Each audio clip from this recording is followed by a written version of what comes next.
ආයිබෝන් ඔබ සියලු දෙනාටම අපි බහුතරයකට ලියන්නට බෑ. හැබැයි අපි බහුතරයකට කියවන්නට පුළුවන්. ඒ වගේම රස විඳින්නටත් පුළුවන්. එන්න අපි ලියමු, අපි කියවමු, අපි රස විඳමු. අපි අදත් සූදානම් සාහිත්‍යයෙන් පෝෂණය වුණු පරිවර්තන ග්‍රන්ථයක් පිළිබඳව විචාරයන් ලබා දෙන්නට අපි අද මේ ආකාරයෙන් ආරම්භ කරනවා. පොතයි හිතයි. ඔව් අදත් අපි පොතයි හිතයි වැඩසටහන තුළින් විචාරයට ලක් කරන්නට අපූර්ව ග්‍රන්ථයක් තෝරා ගන්නවා. අරාබි නිසොල්ලාසය නම් පරිවර්තන ග්‍රන්ථයයි අද දවසේ අපි පොතයි හිතයි තුළින් තෝරාගෙන තිබෙන්නේ. මෙහි පරිවර්තකයා වන්නේ ටෙනිසන් පෙරේරා මහත්මයා. අපි සූදානම් වෙනවා ඔහුගෙන් මේ සම්බන්ධව ඔහු දක්වන අදහස් විමසන්නට. ඊට මත්තෙන් ඔබ දන්නවා පොතයි හිතයි වැඩසටහන විචාර වට දෙකකිනුත් ඒ වගේම ප්‍රතිචාර වටයකිනුත් සමන්විත වෙනවා. අපි සූදානම් වෙන්නේ අද දවසේ විචාරකයන් හඳුනා ගන්නට. අපිත් සමග සම්බන්ධ වෙනවා ආර්යරත්න මහත්මයා විචාරයන් ලබා දෙන්නට ඔබ බොහොම ආදරෙන් අපේ වැඩසටහනට පිළිගන්නවා.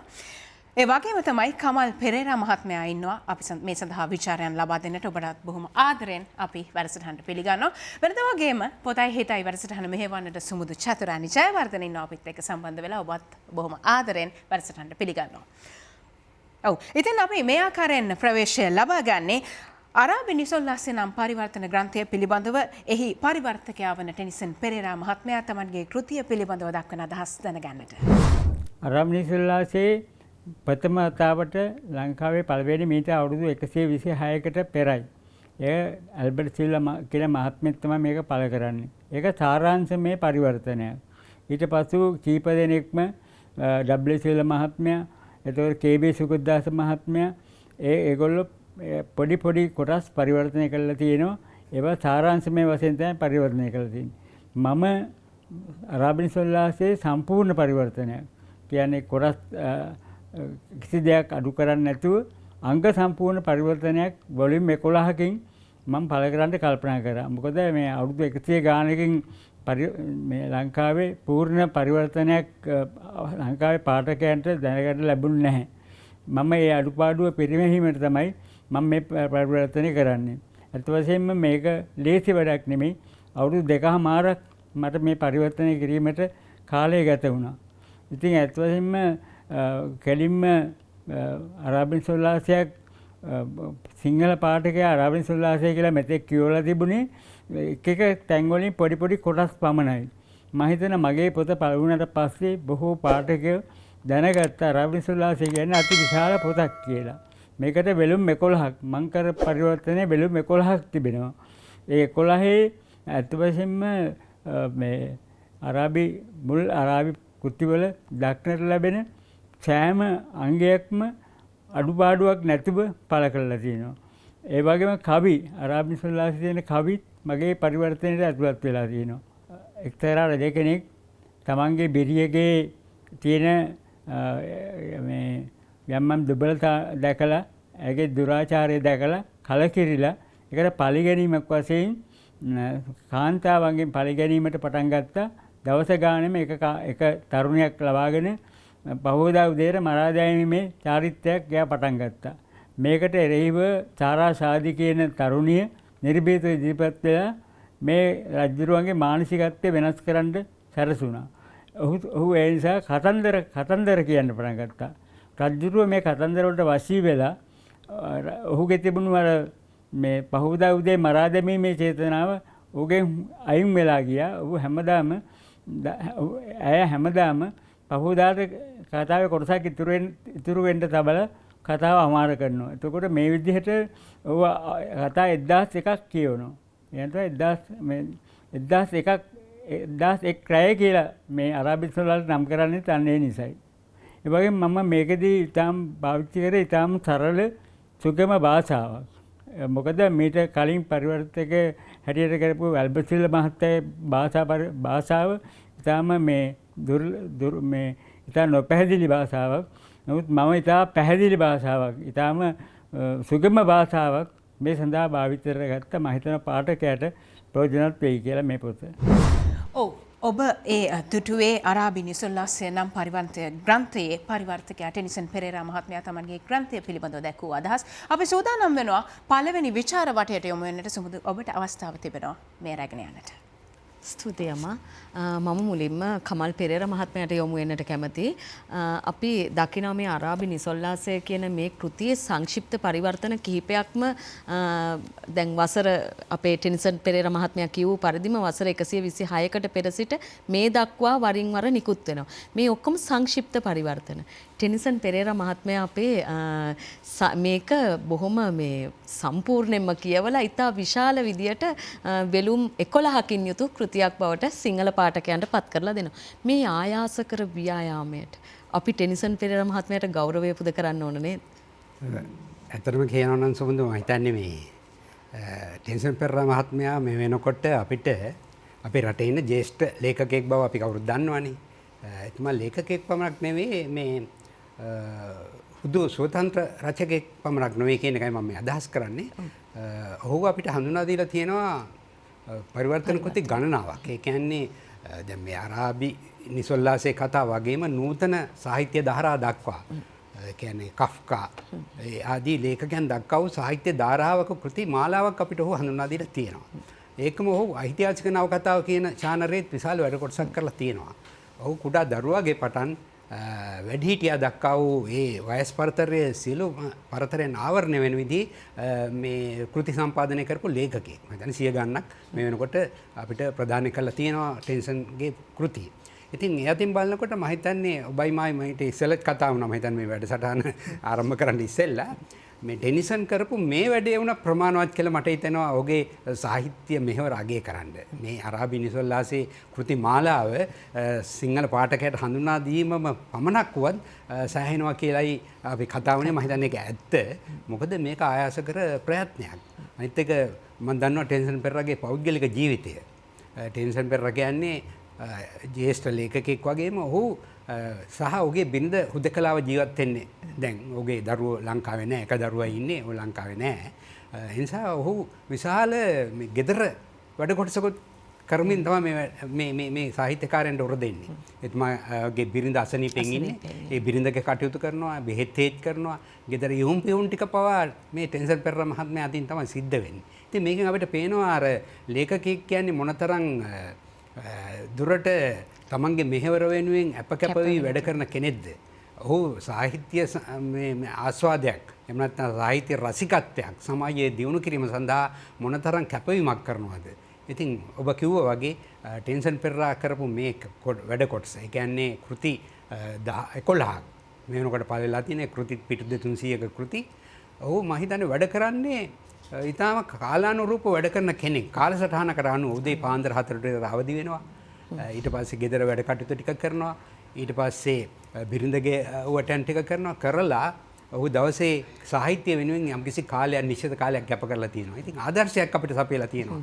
මේ වැඩිහිටි ජ්‍යෙෂ්ඨ ලේඛකයා මේ තරුණ ලේඛකයන්ට සහ තමන්ගේ සමකාලීන අනිත් ලේඛකයන්ට ඊටාම වටිනා ආදර්ශයක් සපයලා තියෙන කොහොමද ලේඛකයෙක් තමන්ගේ දෛනික ජීවිතය සැලසුම් කරගන්නේ. කරගෙන තමන්ගේ මෙහෙවර ඉෂ්ට කරන්නේ. මොකද මේක ඔහුට වෙනත් කාර්යයක සඳහා යොමු කරුවා නම් ඔහුම අපිට කියනවා ඔහුගේ ස්වතන්ත්‍ර නිර්මාණ කීපයක් කරුවා නම් මේ ඔහුට මීට වඩා ඵලදායකත්වයක් ගන්න තිබ්බ ආර්ථික වශයෙන් උත් සමාජීය වශයෙන් උත්. නමුත් ඔහු මේ වැඩේ කෙරුවේ අර කිව්වා වගේ කලින් කරලා තියෙන ඒ පරිවර්තන අංග සම්පූර්ණව නෙමෙයි. ඒවා උඩින් පල්ලෙන් අතපත ගාපේවා. නමුත් මේක පූර්ණ පරිවර්තනයක්. ඔහු කවි පවා මේක ඇතුලේ පරිවර්තනය කළ තියෙන තම දුෂ්කර කාර්යයක්.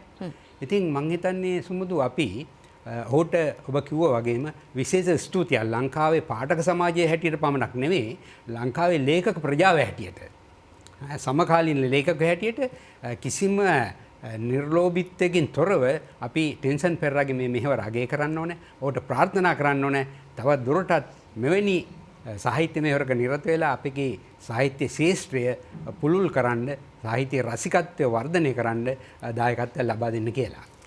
ඇත්තටම ආර්යරත්න මහත්මයාණෙනි මේ අපි මෙහෙම හිතුවොත් දැන් අපේ සාහිත්‍ය අපි හිතුවට දැන් පොත් කියවනවා කියලා පිරිස සමහර වෙලාවට ප්‍රකාශකයෝ එක කතා කරද්දී අපිට තේරෙනවා නෑ ඒ කියන තරම් කියවන්නේ නෑ වගේ වචන. එතකොට ඒ කියන තරම් කියවන්නේ නෑ කියන පාඨක පිරිස අතරේ මේවැනි කෘති කියවන පාඨක පිරිස තවත් අඩු වෙනවා. එතකොට මේක වාණිජමය වශයෙන් ටෙනිසන් පෙරේරා මහත්මයාට බොහොම ලාභදායී වැඩක් වෙන්නේ නැහැ. කොහොමද ඔබතුමා ඒ සම්බන්ධයෙන් මේක කියවගන්නේ? ඔහුගේ කාර්යය අපිට වැදගත් වෙන්නේ කොහොමද කියන කාරණේ මතු කරගත්තොත්. ඔව් මේ මං හිතන්නේ ඉස්සෙල්ලා අපේ කමල් පෙරේරා මහත්මයාත් කිව්වා වගේ මීට බොහෝ කලකට උඩදී පරිවර්තන විය යුතුව තිබුණු කෘතියක් තමයි මේ අද පරිවර්තන වෙලා තියෙන්නේ. මේ විදිහට සම්පූර්ණ මං හිතන්නේ පිටු 3000ක් ඉක්මවා යන මේ කතා සංග්‍රහයක් මේ ඔක්කොම මේ තියෙන වෙලුම් ටික ගත්තොත්. එතකොට දැන් මේ වගේ කෘතියක් සමහර විට දැන් මේ වගේ සමහර කෘති තියෙනවා අපි හිතමු දැන් ඔය ත්‍රිපිටක ග්‍රන්ථමාලා වගේ දේවල් දැන් ඔය වගේ දේවල් කියවන අය බොහොම අඩුයි. අඩු වුණත් ඒවා ජාතියක සාහිත්‍යයට අත්‍යවශ්‍ය පැවතිය යුතු දේවල්. අන්න ඒ හැටියේ ඒ කෝණයෙන් බැලුවොත් මම හිතන්නේ මේ කමල් පෙරේරා මහත්මයා කරපු එක ඉතාම ශ්‍රේෂ්ඨ කර්තව්‍යයක් කියලා හිතනවා මේ සිංහල සාහිත්‍ය වෙනුවෙන්.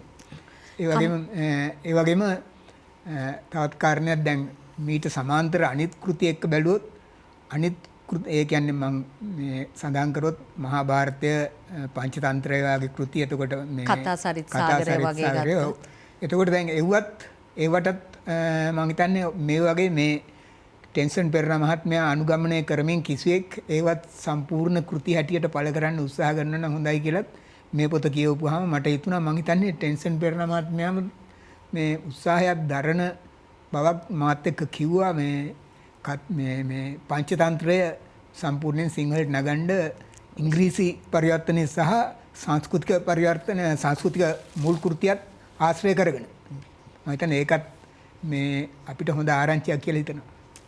කමල් පෙරේරා මහත්මයාණෙනි දැන් අපි මේ සිංහල අපි ශ්‍රව්‍ය ගෝචර සමාජයකන ජීවිතනේ අපි ඉස්සර ඉඳන් බණමඩුවේ බණ කියනකොට එහෙම නැත්නම් කතන්දර කියනකොට අපි අහගෙන ඉන්නවා අපිට හරි පුරුදුයි මේ ශෛලිය. ඒතර මේ අරාබි නිසල්ලාසෙත් ඒ ශෛලිය තියෙන්නේ. ඔබතුමා මේ ශ්‍රව්‍ය ගෝචර මේ කතා කලාව කියන එක මේ ලේඛනයට ඒම ගැන කතා කරා. දැන් ඇත්තටම අපි මේ කතාව නවකතාව කියන සාහිත්‍ය ශානරය ගත්තොත් සුමුදු දැන් මේ නවකතාව බිහි වෙන්නෙම මේ කතන්දර කලාවේ ප්‍රතිඵලයක් හැටියටනේ. දැන් අපි අතීතය ගත්තොත් සාහිත්‍ය නිර්මාණවල ඉතිහාසය හොයාගෙන ගියොත් අපි දකින්නේ මේ කටින් කට කියපු කතානේ මේ පැතිර යන්නේ. දැන් අරාබි නිසල්ලාසය කියන්නේ මේකේ ආරම්භය තමයි ඒ සමාජයේ පැවතිච්ච පුරාවෘත එහෙම නැත්නම් ජනකතා. මේ ජනකතා ආශ්‍රයෙන් තමයි මේ අරාබි නිසල්ලාස කතන්දර ටික ඔක්කොම නිර්මාණය වෙන්නේ. මේ තරුණිය රජතුමාට කියන කතන්දර ඔක්කොම තමන්ගේ අතීත පරම්පරාවෙන් අහපු කතන්දර. එතකොට මේකෙදී මට මතක් වෙනවා මේ මාට වික්‍රමසිංහ මහත්මයා එක්තරා විදිහක සඳහන් කරනවා මේ අපි අපේ ආච්චිලා සීයලා නැත්නම් අපේ මුතුන් මිත්තෝ එදා කියපු කතන්දර තමයි අපි එකතු කරලා ගොනු කරලා මේ අපේ සාහිත්‍යයක් හැටියට සමාජයට අපි දායද කරලා තියෙන්නේ කියලා. වික්‍රමසිංහ මහත්තයා තවදුරටත් විස්තර කරලා කියනවා ඒ කාලේ හිටියලු මේ ගෙවල් වලට එලා කතන්දර කියන පුද්ගලයෝ. ඔහුගේ වෘත්තිය තමයි කතන්දර කියන එක. ඔබතුමා අහලා ඇති. මේ එතකොට ආපුවාම දරුවෝ ටික ඔක්කොම වට කරගන්නවා මේ තැනත්තව ඔහු ටිකක් ඇසූ පිරුතන් ඇති කෙනෙක් ටිකක් මුකරියකමකුත් තියෙන්න ඕනේ මේ වැඩේ කරන්න. මොකද කතන්දරයක් කියන එක හුදු මේ නිකන් ප්‍රකාශන ශක්තිය විතරක් ප්‍රමාණවත් නැහැ. ඔහුට කිසියම් ශරීරාංග අරවමිය ඔක්කොම ඉදිරිපත් කළා තමයි කතාව අර බොඩි ලැන්ග්වේජ් එක තියෙන්න ඕනේ හොඳටම. රසවත් කරන්න එපා නේද? රසවත්ව ඉදිරිපත් කරන්න රංගපෑමක් වගේ කරලා. ඉතින් මේක ඊටාම දක්ෂ විදියට ඒ වැඩිහිටියක් කරලා තියෙනවා. අනේ ඉතින් ඔහුට මේ ඒ ගාස්තුවක් හැටියට ලැබෙන්නේ රැයට කෑම ටිකක් දීලා පිටත් කරන එක තමයිලු ඒ කාලේ එතනත් සෝරා කෑමක් තිබුණා. ඒ කාලෙත් ලේඛකයා කතන්දරකාරයව ආදි කාලේ ඉඳන් සෝරා කාලේ තියෙනවා. ඉතින් මේක තමයි මම හිතන්නේ සමුදු අපි අද ඇත්තනම මේ අපි ශ්‍රව්‍ය එහෙම නැත්නම් දෘශ්‍ය මේ මාධ්‍ය දෙක විසින් දැහැගෙන තියෙනවා එක්තරා විදිහකට මේ සාහිත්‍ය කියන ශානරය නවකතාව නැත්නම් කෙටි කතාව කියන එක දැහැගෙන තියෙනවා. මේකේ කනගාටුදායක පැත්ත තමයි ඇත්තට මේවා ඔක්කොටම මුල් වෙන්නේ තාමත් මේ ලිඛිත භාෂාවක් නේද? දැන් අපිට පිටපතක් නැතුව මොකුත් කරන්න බෑනේ. දැන් මේ වැඩසටහන මෙහෙවන්න පිටපතක් අපිට අවශ්‍යයි. ඒතකොට භාෂාව තමයි එතෙන්ට මුල් වෙන්නේ. ඊළඟට ටෙලි නාට්‍ය නිෂ්පාදනය කරන්න පිටපතක් අවශ්‍යයි. එතනත් භාෂාව තියෙනවා. හැබැයි අර ඉනිමකට පයින් ගහනවා වගේ වැඩක් තමයි මේ වෙන්නේ.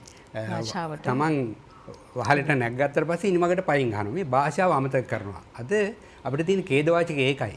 මේ ලිඛිත නිර්මාණ කියන දේ සමාජයෙන් ටිකෙන් ටික අවශ්‍ය වෙමින් යන ගතිය දක්න ලැබෙනවා. මේක තමයි මම හිතන්නේ ඔය ඊ-බුක් කියන සංකල්පය වුණත් මම හිතන්නේ එච්චරම අපි මේ මුද්‍රිත පොතක් කියන වගේ ආස්වාදයක් අපිට ලබන්න බෑනේ. දැන් අපි පොතක් කියවනකොට සුමුදු මන් දන්නේ නැහැ මේ අපි කතාවක් කියවනකොට මේ කතාව ටිකක් කියවලා මේ පොත කියවලා පොඩ්ඩක් අපි පරිකල්පනය කරනවා නේද? මේ අපි අපේ ලෝකයක සැරිසරනවා. අපේ ලෝකයට සැරිසරනවා මේ අත්දැකීම අපි බෙදා හදා ගන්නවා. නමුත් දැන් මේ තියෙන තාක්ෂණික මේවලන් එක්ක අපිට ඒ වැඩේ කරන්න බෑ. ඉතින් ඇත්තටම මම හිතන්නේ නැවත අපි ඉතිහාසයේ අතීතයට යන්න ඕනේ. සමහර දේවල් තියෙනවා අපිට අතීතයට ආය යුතුව තියෙනවා. දැන් දියුණු සමාජයන් වල අපි කියනවා දැන් මේ බටහිර රටවල් වල මේ සාහිත්‍ය කලාවන් කියන දේවල් සැලකිල්ලට ගන්න නැහැ කියලා. නමුත් අපි දකිනවා මම ඇත්තකට දැකලා තියෙනවා යම් අවස්ථාවක විදේශගත වෙන්න වරස් ප්‍රසාදයක් ලැබුණාම මේ පෞල් පිටින් එන්නේ පුස්තකාල වලට. එතකොට මේ ආබාධිත පුද්ගලයෝ රෝද පුටු වලින් ඇවිල්ලා තමන්ගේ පොත් ටික තෝරාගෙන යනවා. ඒ ලයිබ්‍රරිස් නිර්මාණය කරලා තියෙන පවා මේ කියවන්න අනුබල දෙන විදියට. කෙනෙකුට ඇවිල්ලා දවස ගත කරලා යන්න පුළුවන් එතන ඉඳලා කෝපි එකක් බීලා අවශ්‍ය නම් දරුවෝ එකක්නව දරුවන් සෙල්ලම් කරන්න තැනක් තියෙනවා. ඉතින් මේක මම හිතන්නේ අපි නැවත අර හදාarලා කොහොමද මේ පොත් කියවන සමාජයක් ගොඩනගන්නේ? ඒක සඳහා අපි කොහොමද මේ පසුබිම සකස් කරගන්නේ? එවැනි කතිකාවකුත් අපි ගොඩනගා ගන්න ඕන කියලා මට හිතෙනවා සුමුදු. ආයනරත් මහත්මයාණෙනි දැන් අපි කතා කරමින් හිටියනේ භාෂාව ගැන ඔබතුමායි ගැන විශේෂයෙන් සැලකිලිමත්. එතකොට අරාබි නිසොල්ලාසය කෘතිය මීට පෙර කරපු සංක්ෂිප්ත පරිවර්තනවලදී භාෂාමය ගැටලු තිබුණා. දැන් අපි කියනවා විදග්ධ භාෂාව සහ අපට කියවාගත හැකි පහසු සරල භාෂාව. මේ විදග්ධ භාෂාවත් ගනුදෙනු කරන පොත්වලින් ටිකක් පාඨකයෝ ඈත් වෙනවා වගේ ගතියක් තියෙනවා. හැබැයි ඒ පාඨකයොම ඒ දේ සරලව කියන තැනදී එකතු වෙනවා. ටෙනිසන් පෙරේරා මහත්මයාගේ මේ කෘතියේ වෙන භාෂාව සරල සුගම භාෂාවක්. මොකද ඔබතුමාගේ අදහස? ඔව් ඇත්තටම මේ අපිට හුඟක් වෙලාවට ওই පරිවර්තන කෘති කියවනකොට මේක පරිවර්තනයක් කියලා හිතෙනවා. ඒක තමයි තියෙන ගැටලුව. පරිවර්තන කෘතියක් මේක පරිවර්තනයක් කියලා හිතෙන්නේ නැතුව කියවන්න පුළුවන් නම් ඒ කියන්නේ සාර්ථක පරිවර්තනයක්. අපිට දැනෙන විදිහට මේ කතාව කියනවා කියන එකයි. එතකොට මේ ටෙන්සන් පෙරේරාගේ මේ පරිවර්තනයේ මම දකින විශේෂ ලක්ෂණය ඒක තමයි විශේෂයෙන්ම දැන් එතුමා පරිවර්තනයේදී තමන්ගේ දැන් අපි දන්නවා එතුමා තමන්ගේම නවකතා සහ කෙටි කතා 40කට වැඩි ගණනක් රචනා කරලා තියෙනවා. මම හිතන්නේ නවකතා 30ක් විතර කෙටි කතා 10ක් විතර ඊටත් වැඩි. එතකොට ඒ වයිදී අපිට අඳුර ගන්න පුළුවන් එතුමාටම සුවිශේෂී භාෂාවක් එතුමා ගොඩනගාගෙන තියෙනවා. දැන් ඕනෑම කිසියම් ලේඛකයෙක් ඕනෑම ලේඛකයෙක් නෙවෙයි ඇතැම් ලේඛකයෝ ඒ ලේඛකයන්ගේ කෘතියක් අපි කියවනකොට අපි කාගේද කෘතිය කියලා දන්නේ නැතුව කියවනකොට උනත් මේ අහවලාගේ කියලා මේ භාෂා විලාසයෙන් හඳුනා ගන්න පුළුවන් වෙන ලේඛකයෝ ඉන්නේ හුඟක් අඩු අනන්‍යතාව සහිත ලේඛනයක් තියෙනවා. එතකොට අපිට ටෙන්සන් පෙරේරාගේ පොතක් කියවනකොට අපිට පුළුවන් මේ යාගේ පොතක් දන්නේ නැතුව කියවුණත් ටිකක් වෙලා කියවගෙන යනකොට මේ යාගේ තමා කියලා අපිට හිතන්න පුළුවන් ඒ භාෂාව අනුව.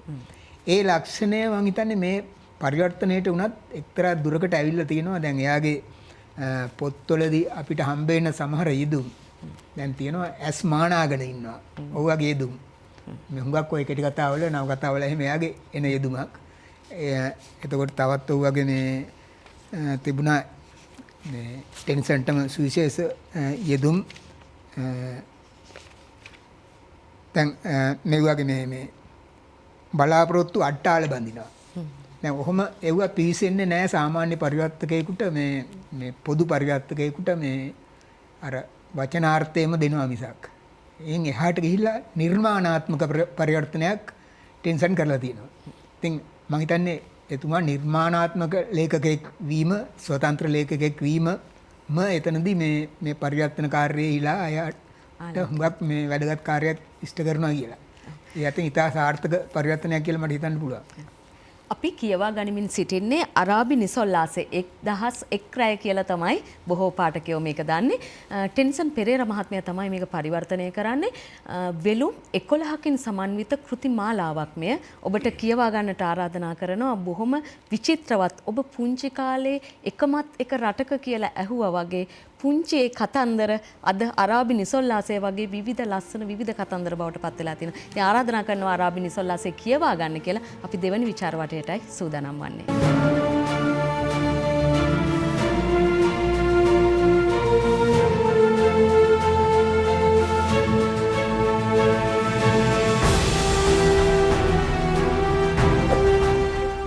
අපි සූදානම් වෙන්නේ දෙවෙනි විචාර බටයට යොමු වෙන්නට. ඉතින් ජා ආර්යරත්න මහත්මයාත් ඒ වගේම කමල් පෙරේරා මහත්මයාත් විවිධාකාරයෙන් ප්‍රශංසනාත්මක ස්වරයකින් තමයි මේ අරාබි නිසොල්ලාසය නැමැති පරිවර්තන ග්‍රන්ථය දෙස බලන්නේ. අපි සූදානම් වෙනවා දෙවෙනි විචාර බටයට යොමු වෙන්නට. අපි බලමු සුමුදු කොහොමද මෙහෙවන්නේ කියලා. ස්තුතියි අම්මා. කමල් මහත්මයා දැන් මේ අරාබි නිසොල්ලාසය මේ කෘති මේ කතා මාලාව බිහි වෙන්නත් හරි අපූර්ව කතාවක් තියෙනවා.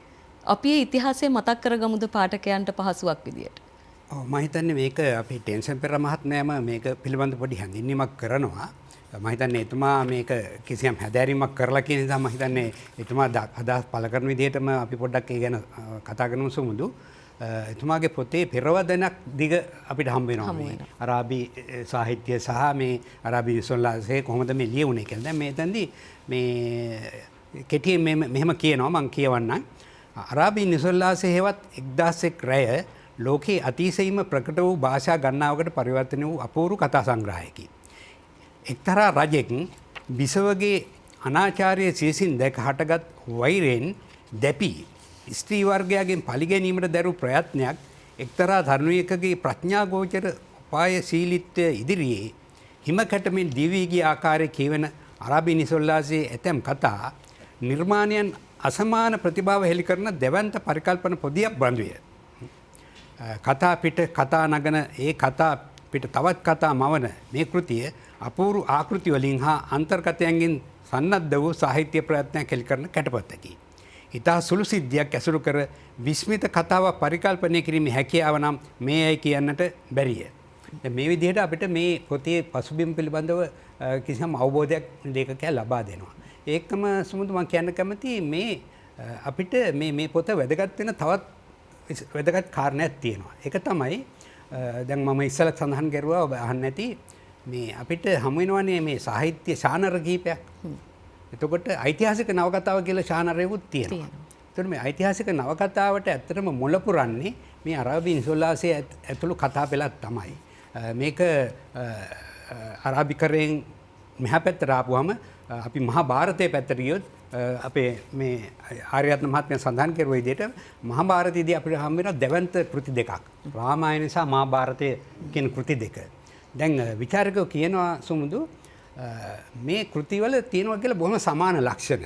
දැන් මහා භාරතයේ රාමායනය සහ අරාබි නිසොල්ලාසය ගත්තාම මේවැය තියෙන එක ලක්ෂණයක් තමයි මේ දේව දැහිල්ලක් තියෙනවා. දෙවියන් පිළිබඳව දැඩි විශ්වාසයකින් තමයි මේ කතා මාලාවම ගොඩනගන්නේ. ඒතර අපිට පේනවා මේ බටහිර රටවල් වලට වගේම මේ ආසියාකරයේ ඇතුළු මුළු සමස්ත සමාජයේම කිසියම් ආගමික භක්තියකින් වෙළුණු පසුබිමක් ඇතුලේ තමයි මේ සාහිත්‍ය ගොඩනගන්නේ. එතකොට තව ලක්ෂණයක් තමයි මේ සුරූපී තරුණියක් මේ කතාවට සම්බන්ධ වෙනවා. දැන් ආකෘතික ගොඩනැගීම්නේ. ආකෘති ගොඩනැගීම. එතකොට මේ එක්තරා පොදු ලක්ෂණයක් මේ සාහිත්‍ය තිබිලා තියෙනවා. ඒකෙන් අපිට පැහැදිලි වෙන කාරණේ තමයි මම හිතන්නේ මේ ජනකතා කලාව කියන එක ලෝකේ පුරාම ව්‍යාප්ත වෙච්ච එකක්. ඒ ජනකතා කලාව ඒ පුරාවෘත්ත කලාව හරහා තමයි මේ සමස්ත ලෝකයේම එකට ගැට ගැහිලා තියෙන්නේ. ඒක නිසා අපිට හිතන්න වෙනවා මේ ජනකතා කලාවට එහෙම නැත්නම් කතන්දර කලාවට මේ බොහෝ දේවල් සමාජයේ කරන්න පුළුවන්කම තිබුණා. අද වෙනකොටත් සමාජයට ලොකු බලපෑමක් කරන්න පුළුවන් අපි නිවැරදි විදිහට මේ කතා කලාව අඳුරාගත්තා. ආර්යරත්න මහත්මයාණෙනි දැන් ඔබතුමා ඉස්සෙල්ලත් මතු කරා දැන් පංචතන්ත්‍රය ගත්තත් කතා සරිත් සාගරය ගත්තත් අපේ ජාතක පොත ගත්තත් අපිට බොහොම සමීපකමක් දැනෙනවා මේ අපි අවට තියෙන කතා. අරාබි නිසොල්ලාසය මේ කෘති අතරින් වෙනස් වෙන්නේ කොහොමද? ඒක මේ හොඳ ප්‍රශ්නයක්. මම හිතන්නේ මූලිකවම දැන් ජාතක කතා පොත් ඒවත් වෙනම අපිට සලකන්න වෙනවා ටිකක් දුරට. ජාතක කතා පොතත් පංචතන්ත්‍රයේ කතා වුණත් ගත්තාම හුඟක් තියෙන්නේ උපදේශාත්මක කතා. එතකොට නමුත් අරාබි නිසොල්ලාසයේ කතා සියල්ලක්ම උපදේශාත්මක කතා කියලා කියන්න බෑ. අනිත් කාරණේ දැන් ජාතක කතා පොතේ ජාතක කතා ගත්තොත් දැන් ඔය ලිංගික කරුණු ගැන සාකච්ඡා වෙනවා. අඩුයි කතා ඒ විදිහේ කතා තියෙනවා සෑහෙන්න. නමුත් ජාතක කතා පොත්වල ඒ දේවල් ඉදිරිපත් කරලා තියෙන්නේ මේ ලිංගිකත්වයේ ඒ හැඟීම් වල ඒ පෙළඹීම් වල තියෙන ආධිනව ඍජුවම ප්‍රකාශ කිරීම සඳහා. දැන් අර අසනග කුමාරයාගේ කතාව පිළිබඳ එතකොට අන්ධභූත ජාතකය වගේ ජාතකයක් ගත්තාම ඒක කෙලින්ම මේ පණිවිඩය තමයි අන්තිමට දෙන්නේ. නමුත් මේ අරාබි නිසොල්ලාසය ගත්තාම මම හිතන්නේ මේකේ තියෙන ඉතා බහුතරයක් කතා ලිංගික කරුණු සාකච්ඡා කරනවා. සාගාන්විතයි. මේ විදිහේ මම හිතන්නේ සාකච්ඡා කරන වෙනත් අපේ ජනකතා අපේ නෙමෙයි විශ්ව ජනකතා මොනවත් නැහැ කියලා කියන්න පුළුවන්. ඇතැම් විට සමහර හුඟක් ප්‍රේම කතා තියෙනවා බොහොම මේ සෞන්දර්යාත්මක ශෘංගාරාත්මක ප්‍රේම කතා සමහරක් ඒවා තියෙනවා ඇත්තටම කියනවා නම් ඊටාම මේ ජුගුප්සාජනක කියලා කියන්න පුළුවන් විදිහේ කතාත් ඇතුළත් වෙනවා. මම හිතන්නේ ටෙන්සන් පෙරණ මහත්මයා ඒවත් ඍජුව පරිවර්තනය කරලා තියෙනවා ස්වයං ගෘහ ජීවිතය පිළිබඳව. ඒ කියන්නේ ගෘහ ජීවිතය, ගෘහස්ත ජීවිතය, කුටුම්බ ජීවිතය පිළිබඳව ඒවා තියෙන සංකීර්ණ ගැටලු පුදුමා විදියට මේ පොත ඇතුලේ සාකච්ඡා වෙනව නේද? ඔය කියන්නේ ප්‍රේමය, රාගය, විරාගය, භෞතික ශරීරය මේ සියල්ලම මේ කතා ඇතුලේ තියෙනවා. කියන්නේ සමස්ත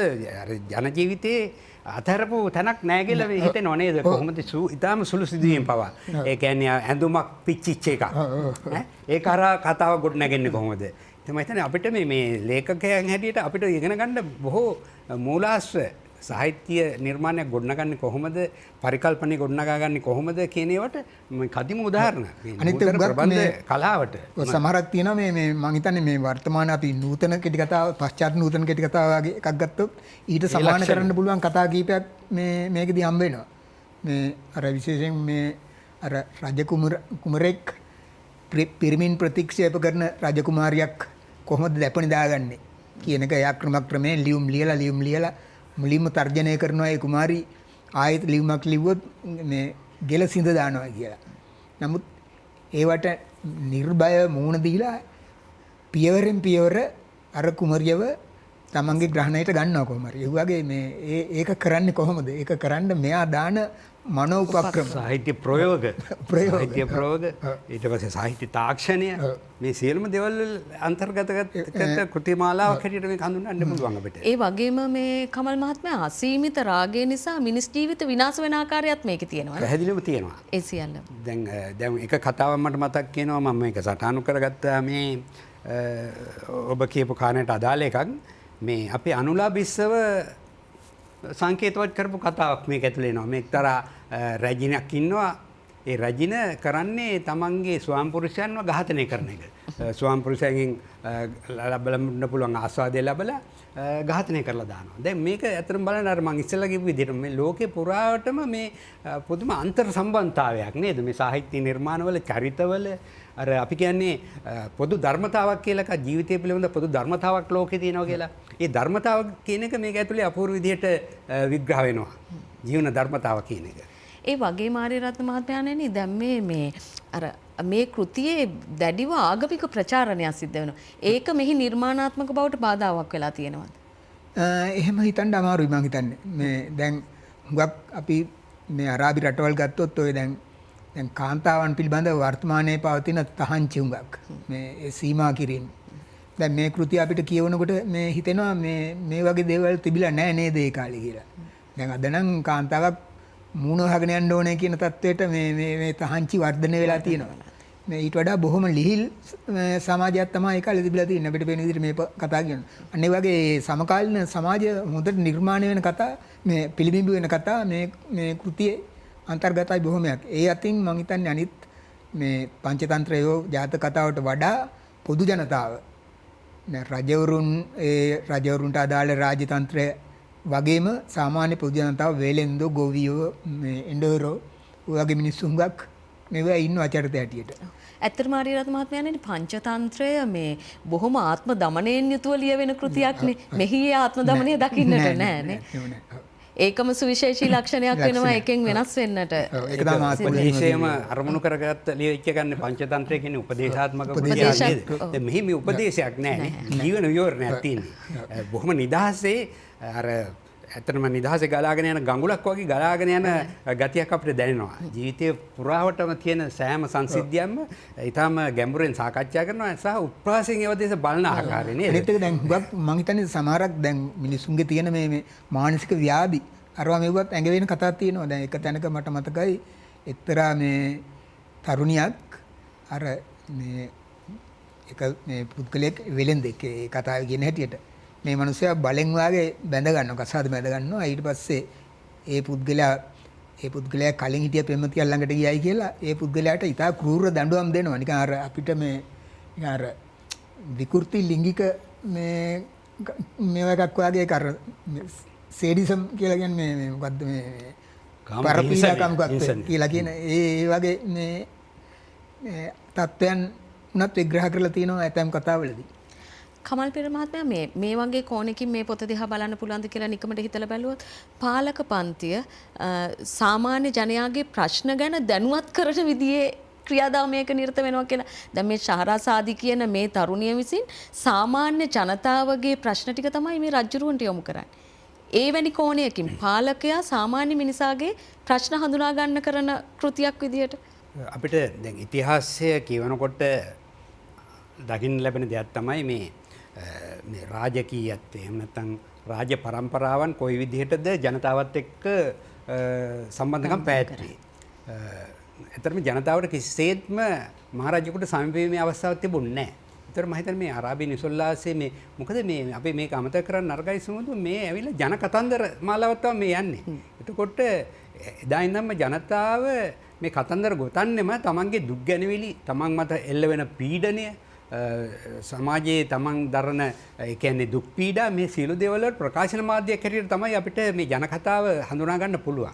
එතකොට මේ තරුණිය ඒකෙන් උපරිම ප්‍රයෝජන නෙලා ගන්නවා. එතකොට අපිට හිතා ගන්න පුළුවන් මේ තරුණිය නියෝජනය කරන්නේ ඇත්තටම ඒ සමස්ත පීඩිත ජනතාව. ඒ ජනතාවගේ දුක් ගැනවිලි තමයි මේක ඉදිරිපත් කරන්නේ. බොහොම උපක්‍රමශීලී විදියට රජතුමාව දපනේ දමා ගැනීමක් තමයි මෙතන සිද්ධ වෙන්නේ නේද? රජතුමා තමන්ගේ අත්අඩංගුවට අරගෙන රජතුමා අන්තිමට මේ කතන්දරකාරයෙක් බවට පත් වෙනවා. මේ තරුණියට ඕන පූර්ණය කරන්නේ රජතුමා. ඔව් අර සිද්ධිය මෙහෙම වෙන්න ඇති නේද කියලා දැන් රජතුමා මේකේ හොඳ පාඨකෙක් බවට පත් කර ගන්නවා. ඉතින් මේක අර අපි කිව්ව කතා කලාවේ එක්තරා විදිහට වර්ධනීය ලක්ෂණ පෙන්වුම් කරනවා. ඊළඟට ජනතාවගේ පැත්තෙන් අර ජනතාවාදී කියන වචනේ මම පාවිච්චි කරන්න කැමති නෑ. නමුත් අර ජනතාවගේ හෘද ස්පන්දනය මේ කෘතිය ඇතුලේ අපූර්වට අපිට ඇහෙනවා, අපිට හැඟෙනවා. අපි එහෙම කතා කරද්දී ආරියරත්න මහත්තයා මේ පොත ඇතුලෙන් තව පැත්තක් මතුවෙනවා කියලා මට හිතෙනවා. ප්‍රේමය හරි උත්කර්ෂයට නංවනවා. ප්‍රේමයට හරි ඉහළ වටිනාකමක් දෙනවා. ඒ ගැන කතා කරා. ඔව් දැන් අර මම ඉස්සෙල්ලා සඳහන් කර කතාවෙත් ඒ රජ කුමරා කොයිතරම් උත්සාහ ගන්නවද අර කුමරියගේ සිත දිනා ගන්න කියන එක. එතකොට සමහර තැන්වල මේ වර්ණනාවන් තියෙනවා බොහොම මේ ඊටාම මේ රමණීය වර්ණාවන් දැන් ඒ වගේ එකක් මේ ගැන කියනවා නම් මේ මායාකාර බැල්මක් ඇති නිසා ප්‍රමේශමෙන් ඇය දෙස බලන්න. ඇගෙන් බේරීම ලේසි නැහැ. ඇය ගනි ඇස් අඩංගුවට. ඔවුන් බෙලහීන කරවයි මේ කළු ඇස්. හොඳට මුවහත්ය ඇගේ මේ අසිපත්. ඇගේ මුදුවදන් වලට රැවටෙනු එපා. ආදර ගින්දර මුසපත් කරවයි මනස්. ඇය සිහින්නේ ගත මුදුය. එහි ලේ ගමන ඔබට බලා කියාගත හැක. ගෙලෙහි සිට පා දක්වා ඒ අසිරිය බලන්ට හැකිය. කුමන සුවඳක්ද ඇගේ සුවඳ. මේ විදිහට මේ ඇත්තටම මේක මේ කවියක් විදිහට තිබිච්ච එකක් කියලා ටෙන්සන්ම කියනවා මේ කවිවල කවි වශයෙන්ම නෙමෙයි ටෙන්සන් පරිවර්තනය කරන්නේ. ගද්‍ය මේ ඛණ්ඩ වශයෙන් මම හිතන්නේ කවියෙන්ම පරිවර්තනය කරුවා නම් වඩාත් හොඳයි කියලා මම හිතනවා. මම ටෙන්සන් ගේ ඇහුවත් ඒක. ඒතකොට ටෙන්සන් කිව්වා මේ තවත් හුඟක් දිග වෙනවා මේ පොත. ඒක නිසා මේ විදිහට අර්ථය විතරක් දැම්මයි කියලා. ඒ අර්ථය වුණත් බලන්න මේ කොයිතරම් මේ අර කාන්තාවක් නිසා මේ තරුණෙක් මේ වශීකృత වෙලා ඉන්නවද කියන එක ඉතා රමණීය විදිහට කියවෙනවා. ඔව් වගේ මේ අවස්ථා මේ කතාවේ බහුලයි. මේ සමහර තරුණයෝ නොසෑහෙන දුක් විඳිනවා මේ කාන්තාවන්ගේ සිත් දිනා ගැනීම සඳහා නොඑක් කතාවලදී. ඒ වගේ තවත් කතාවක මට මතකයි තිබුණා මේ එක තරුණියෙක් මම ඉස්සෙල්ලා ඒ කතාව කිව්වා. එක තරුණයෙක් මේ තරුණියගේ සිත දිනා ගන්න ඒ තරුණියත් එක්ක ලිපි ගනුදෙනු කරනවා. ඒ තරුණිය දෙන ලිපි මෙයාට තේරෙන්නේ නැහැ. එතකොට මෙයා ගිහින් මෙයාගේ නෑනත් එක්ක තමයි මෙයා කලින් විවාහ ගියසගෙන හිටියේ. නමුත් මේ නෑනත් දැන් උදා කරනවා මේ අලුත් ප්‍රේම සම්බන්ධයට. එතකොට මේ නෑනලව්වා තමයි මේව තේරුම් කරවාගන්නේ. ওই විදිහට දිග අභ්‍යාසයක් මේ ආදරය පිළිබඳව මේ තරුණයා දරනවා. ඒ වගේ කතා මේ ගණනාවක්ම මේ පොතේදී අපිට හම්බ වෙනවා. බොහොම රමණීය භාෂා විලාසයක් තියෙනවානේ. කමල් පෙරේර මහත්මයා මේ පොත පුරාම ඒ අරාබි නිසොල්ලාස කතා ඇතුලේ තියෙනවා රමණීය භාෂාවක්. ඒ භාෂාවත් ටෙනිසන් පෙරේර මහත්මයාත් ඒක ඉතා රමණීය විදියට ගන්නවා. මේ ශහරාසාදි කියන තරුණිය විස්තර කරන්නේම පරිසරයේ රමණීයත්වය, ප්‍රේමයේ රමණීයත්වය, සෞන්දර්යය මේ සියල්ල කැටි කරගෙන. ඇත්තටම මේ දැන් ඒකදී තමයි සුමුදු මං කිව්වේ පරිවර්තකයා නිතරම මේ කෘතිය තමන්ගේ ග්‍රහණයට ගන්න ඕනේ. මේ තමන්ගේ බවට පත් කරගන්න ඕන කියලා කියනෝනේ හොඳ පරිවර්තකෙක්. එතකොට ටෙනිසන් ඇත්තටම මේකේ බොහොම සූර වීරකම් පාන පරිවර්තකෙක්. මොකද ඔහුට තමන් විසින්ම ගොඩනගාගත්ත ස්වතන්ත්‍ර නිර්මාණ ශක්තියක් තියෙනවා. ඔහු ඒක තමයි මේ පාවිච්චි කරන්නේ. අර ඉස්සෙල්ලා අපි ආර්යරත්න සඳහන් කරුවා වගේ ඔහුගේ භාෂා විලාසය ඔහුටම ආවේනික වෙච්ච ශෛලීන් තියෙනවා. ඔහුටම ආවේනික වෙච්ච වචන තියෙනවා.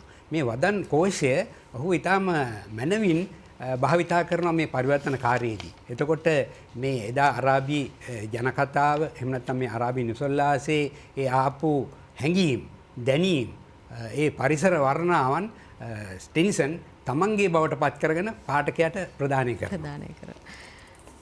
අපි කියවා ගනිමින් සිටින්නේ අරාබි නිසොල්ලාසේ කෘතිය 1001 පරිවර්තනය කරන්නේ ටෙනිසන් පෙරේරා කියන අපේ ජ්‍යෙෂ්ඨ ලේඛකයා. ප්‍රේමය, රාගය, විරාගය, ඒ වගේම රමණීයත්වයේ සෞන්දර්යය මේ සියල්ලම මේ කතා ඇතුලේ ගොනු වෙලා තියෙනවා. අපිට පුංචි කාලේ කතා අහනවා වගේ බොහොම රසයෙන් අනූන සහ රස විඳින්න පුළුවන් කෘතියක් අපිට කියවා ගන්නට ආරාධනා කරනවා. අපි පිවිසෙන්නේ ප්‍රතිචාර වටයට. ඔව් බොහොම ස්තුතියි සුමුදු. විවිධ අදහස් ආර්යරත්න මහත්මයාගෙනුත් ඒ වගේම කමල් පෙරේරා මහත්මයාගෙනුත් එළි දැක්කා. කෙසේ වෙතත් අරාබි නිසොල්ලාසේ නම් පරිවර්තන ග්‍රන්ථය කියවා ගැනීම ටෙනිසන් පෙරේරා මහත්මයාගේ නිවැරදි කියවා ගැනීමත් සමග විචාරකයන්ගේ අදහස් සමග සසඳන්නටයි අපි මේ සූදානම් වෙන්නේ. අපි ප්‍රවේශය ලබා ගන්නේ ප්‍රතිචාර වටය වෙත.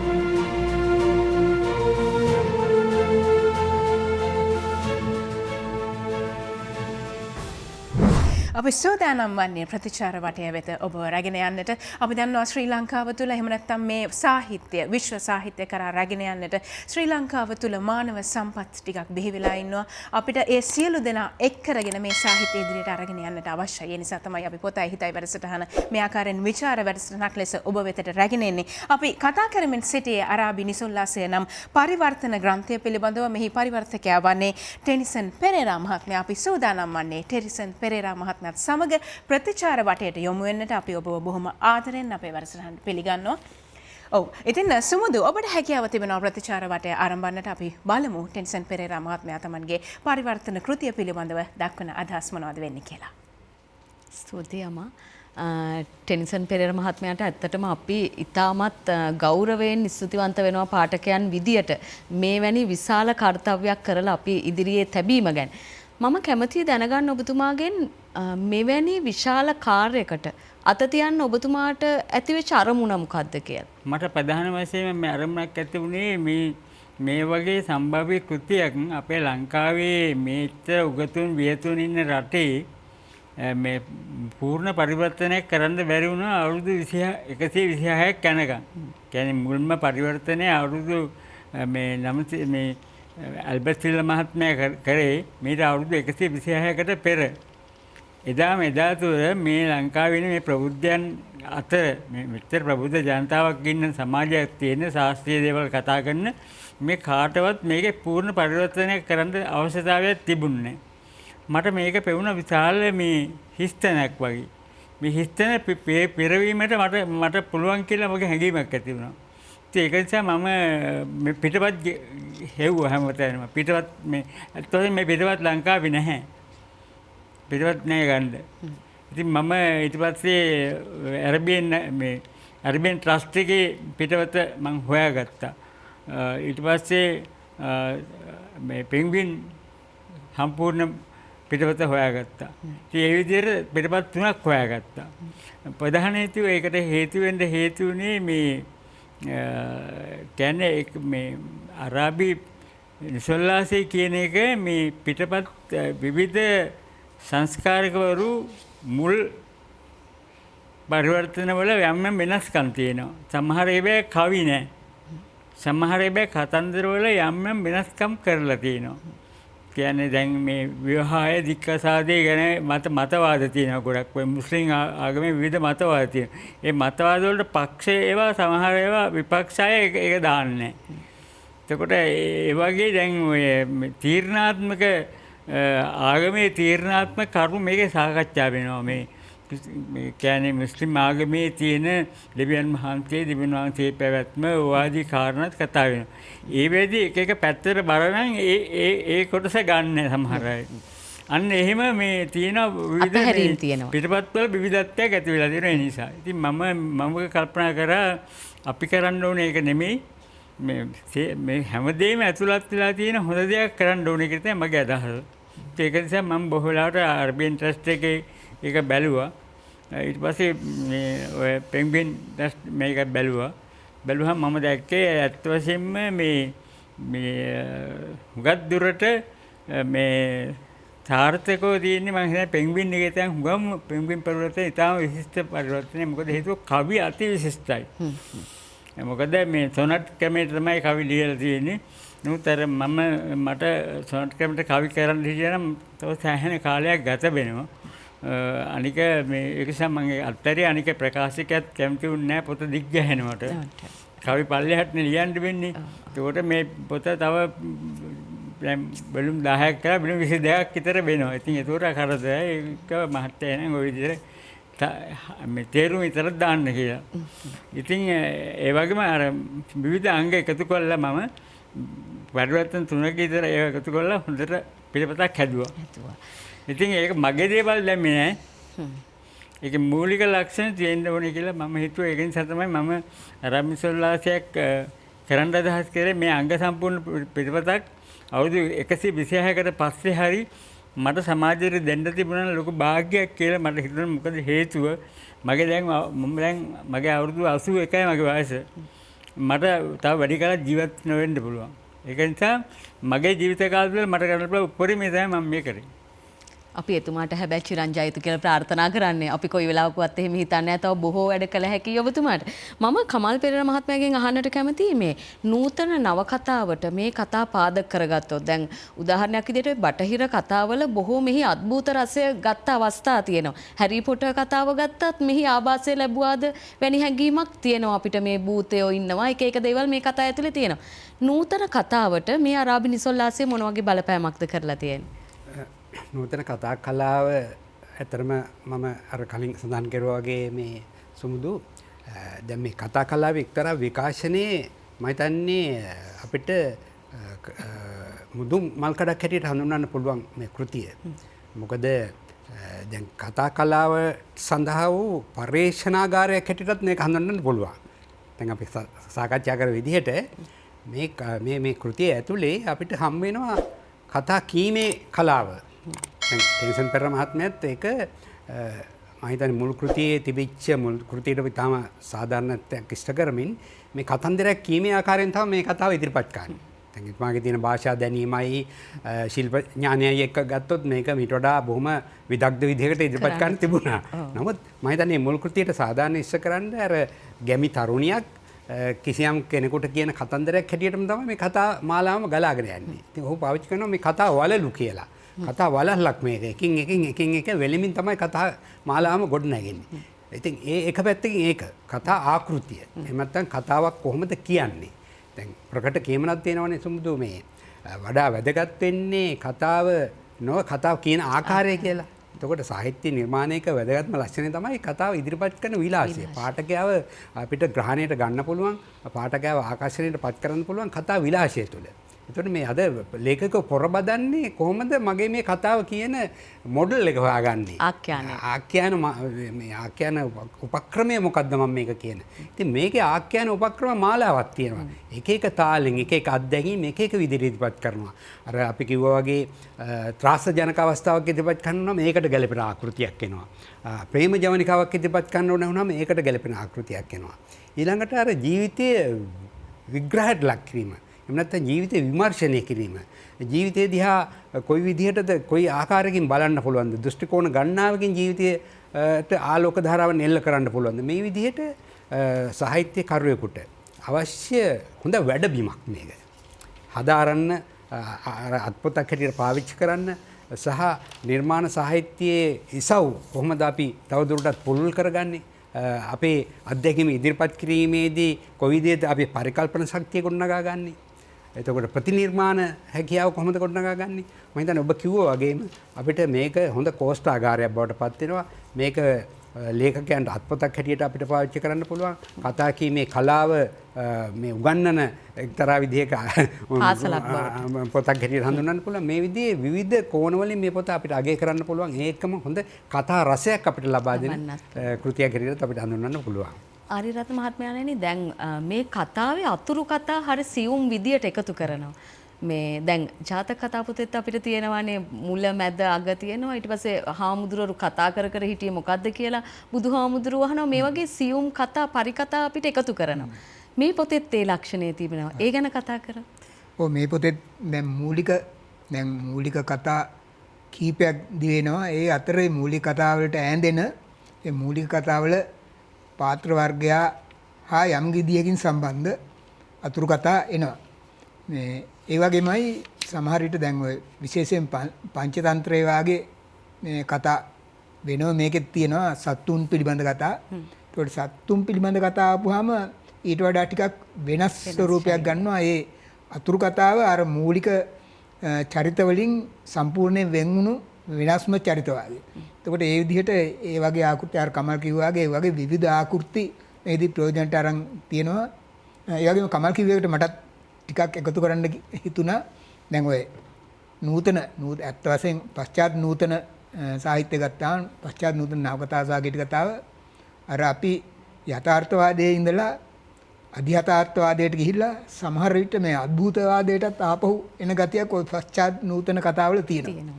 එතකොට දැන් ඔය පශ්චාත් නූතනවාදයේ කියන්නේ මේ එකම කෘතියෙන් එකම නවකතාවක් ගත්තොත් ඔය ඓතිහාසික නැත්නම් අద్භූත නැත්නම් හාස්‍ය කතා කියලා බෙදන්න ඕනේ නැහැ. එකම කතාවේ මේ සියල්ල අඩංගු විය යුතුයි වගේ හැඟීමක් තමයි පශ්චාත් නූතනවාදය දෙන්නේ. ඒ ස්වරූපයේ පශ්චාත් නූතනවාදයටත් ඇවිල්ලා තියෙනවා ආපහු. එතකොට අපි මේ ගමන් කරන්නේ අරාබිනිසොල්ලාසේ කතා කරා ආපහු යාමක්ද කියලාත් හිතෙනවා. ඒ විදිහට බලපුවාම අර ඔබතුමිය කිව්වාගේ ඒ සමහරට ඒ වයින් එන ආభాස වෙන්නත් පුළුවන් ඒක. ටෙනිසන් මහත්මයාණෙනි මේ පොත ගත්තොත් අපිට මේ ආකෘති දෙකක් ගන්න පුළුවන් කියලා හිතෙනවා. එකක් කේවල ආකෘතිය අනික් එක අනුබද්ධිත කතා වගේ විදියකට අපිට කොටස් කරගන්න පුළුවන් කියලා. කියන්නේ මූලික හරය වශයෙන් ගත්තොත් මේකේ කතා වර්ග දෙකයි තියෙන්නේ. එකක් කියලා කේවල ආකෘතිය. කේවල ආකෘතිය කියන එක මේ එක කතාවක් කියලා එතනින් එක විතරයි. වෙන එකකට සම්බන්ධයක් නැහැ. දැන් බොහෝ වෙලට කේවල ආකෘති තියෙන්නේ මේ උපමා කතා වලටයි. දැන් කියන්නේ හාවා සහ නරියගේ කතාව වගේ ඒ වගේ කෙටි ඒ කතාව එතනින් සම්බන්ධයක් නැහැ වෙන එකකට. ඒ උපමාව දක්වන්න පමණයි. ඒවා කේවල කතා. ඉතින් මේකේ කේවල කතා කියලා වර්ගයක් තියෙනවා. අනික ඇල අනුබන්ධිත කතා. අනුබන්ධිත කතා කියලා කියන්නේ මේ ඒක වලලු පිට කතා වලලු එක කතාවක් මත තව කතාවක් වඩිනවා. තව එකක් වල කතා වලලු ගොඩක් තියෙනවා. ඉතින් මේකේ වැඩිම තියෙන්නේ අනුබන්ධිත කතා. ඉතින් මම ඒක කියන්න හිතේ මම පොඩ්ඩක් අර ප්‍රශ්න ඇහුවට තව දෙයක් පොඩ්ඩක් එකතු කරන්න මම කැමති නම් අනික මේක මේ අර අතුරු කතාව කියන එක නූතන ප්‍රබන්ධයේ තියෙන අතුරු කතා කියන එක අතුරු කතා කරන අයට ලොකු ආදර්ශයක් මේකේ තියෙනවා. මොකද මේ අනුබන්ධිත කතාවල නිතරම තියෙන්නේ මේ අතුරු කතා තමයි බද්ධ වෙලා තියෙන්නේ. අතුරු කතා හරි සිවුම් විදිහට බද්ධ කරනවා. මම මේ පෙරවදනක ලියලා ඇති මේ කතුරයට ඕනනම් ඕනේ විනාඩියක කතාවක් නිපදවන්න පුළුවන් කියලා. ඕනේ තප්පරේ කතාව යන ගමන් කොහේ හරි කතාව නිපදවන්න පුළුවන් කියලා මම පෙරවදනක සඳහන් කළා ඇති මේකේ. ඉතින් ඒ වගේ අර අනුබන්ධිත කතාව කියන එක අර අපේ අතුරු කතා ඉතා සාර්ථක ඉදීම. අපේ ලේඛකයන්ගේ දුබලම දේ අපේ ලංකාවේ නවකතා ලියනාගේ දුබලම දේ මේ අතුරු කතා පිරිත් දීමේ බලය අන්තිම දුර්වලයි. දැන් මේ අරාබිනිසල්ලාස වගේ බැලුවහම පේනවා හරි සිවුම් ලෙස මේ අතුරු කතා සම්බන්ධ කරනවා. ඒක තා වටන දෙයක්. අපි කියවා ගනිමින් සිටින්නේ ටෙනිසන් පෙරේරා අපේ ජ්‍යෙෂ්ඨ ලේඛකයා කතෘතුමා පරිවර්තනය කරන ලද අරාබි නිසොල්ලාසය කියන 1001 රැයි කියලා ඔබ බොහොම දන්නා ජනප්‍රිය කතා මාලාවේ පරිවර්තන කෘතිය ගැන. විලුම් 11කින් සමන්විත මේ කෘතිය ඔබ කියවා ගත්තොත් ඔබ ලේඛනයේ යෙදෙනවා නම් ඔබට ලේඛන ආකෘති හඳුනා ගන්නට පුළුවන්. ඔබ පාඨකයෙක් නම් ඔබට ඊතා කතා රසයෙන් අනුන සහ ජීවිතයට විවිධ අත්දැකීම් එකතු කරගන්නා දේවල් මේ කෘති මාලාව හරහා ඔබට ලබා ගන්නට පුළුවන්. ඉතින් අපි ආරාධනා කරනවා මේ අරාබි නිසොල්ලාසයේ කෘති පෙළ වෙලුම් 11ක් තියෙනවා මේක කියවා ගන්නට කියලා. බොහොම ස්තුතියි සුමුදු ඔබට. ඉතින් අද දවසේ පොතයි හිතයි වැඩසටහන තුළින් අපි කතා කරමින් සිටියේ අරාබි නිසොල්ලාසය නැමැති පරිවර්තන ග්‍රන්ථය පිළිබඳව. මේ පරිවර්තන ග්‍රන්ථයේ පරිවර්තකයා වන්නේ ටෙනිසන් පෙරේරා මහත්මයා. අපි ඔහු සමගත් ඒ වගේම අපිත් හා සම්බන්ධ වුණු විචාරකයින් සමග මේ ග්‍රන්ථය පිළිබඳව කතා කරා. අපි විශ්වාස කරනවා ප්‍රබුද්ධ සමාජයක් බිහි කරන්නට, මනුෂ්‍යත්වයෙන් යුතු සමාජයක් බිහි කරන්නට, ඒ වගේම මනුෂ්‍යත්වයෙන් යුතු සමාජයකට කොහොමද සාහිත්‍ය බලපාන්නේ කියන කාරණාවන් සම්බන්ධව කතා කරන්නට අපි මේ සියලු විද්වතුන් සමගින් තවත් දවසක. ඉතින් අපි සමුදෙනවා සියලු දෙනාටම. අපිත් එක්ක අද මේ කතාබහකට එකතු වුණු විචාරකයන් වන්නේ ජා ආර්යරත්න මහත්මයා. ඔබට බෙහෙවින්ම ස්තුතියි අපිත් සමග මේ විචාරයන් සඳහා එකතු වුණාට. ඒ වගේම තමයි කමල් පෙරේරා මහත්මයා. ඔබටත් බෙහෙවින්ම ස්තුතිවන්ත වෙනවා. අපි තවත් දවසක නැවතත් ඔබව කැඳවා ගන්නට සූදානමින් ඉන්නවා.